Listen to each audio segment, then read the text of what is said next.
नमस्ते, प्रणाम। और हम आप सबके भाई प्रमोद प्रेमी।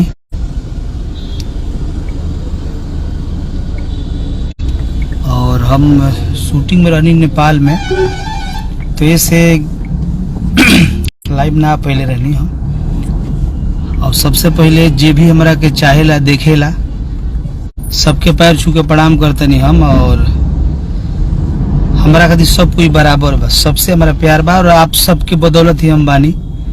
अगर हम में कोनो प्रकार के त्रुटि होके, ऐसा हमारे से कोनो गलती भइल होके, आप सब क्षमा करब।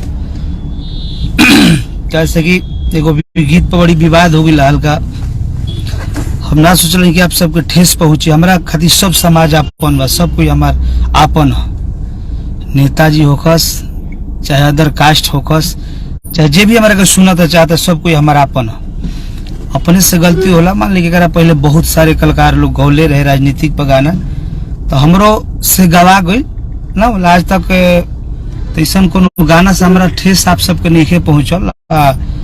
आप सबके समाज खातिर हम सबसे पहले गाना हम ही गौले रहनी से न रहनी। जे भी हमारे समाज से भाई बा लोग,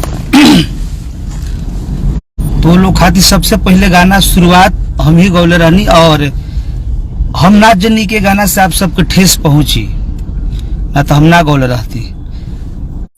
ठीक बा, भले आप सब गाड़ी हमारे बहन माई के देतनी, वो सब नाराज नहीं कि हम गलती के ओकरा के हम अपन क्षमा मांगतनी कि हम गाना डिलीट कर लेनी। और हम ना जनी कि आप सबका इतना बड़ा ठेस पहुंची। हमरा खातिर सब पार्टी, सब लोग, सब कास्ट के लोग हमरा के प्यार करेला, और वही लोग के बदौलत हम बानी।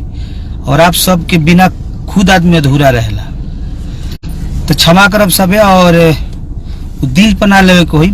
होली है, होली में थोड़ा हंसी मजाक अपने से न होई, दूसरा के करा से कल जाओ। गलती हो गई लोग आप क्षमा मांग लेनी। होली बुरा ना मानो, होली है।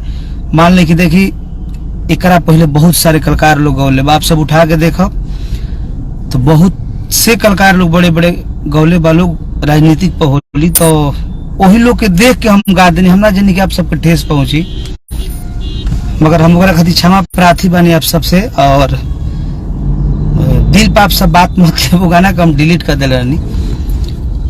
और ऐसा फिर गलती ना हुई हमसे कि आप सब वो चीज के लिए कि हमसे इतना नाराज होकर इतना कुछ आप सबके कष्ट पहुंची, ओकरा खातिर हम क्षमा प्रार्थी बानी। जे भी वर्ग के लोग बा हमारे भाई लोग। और चलिए बुरा ना माने कोई, होली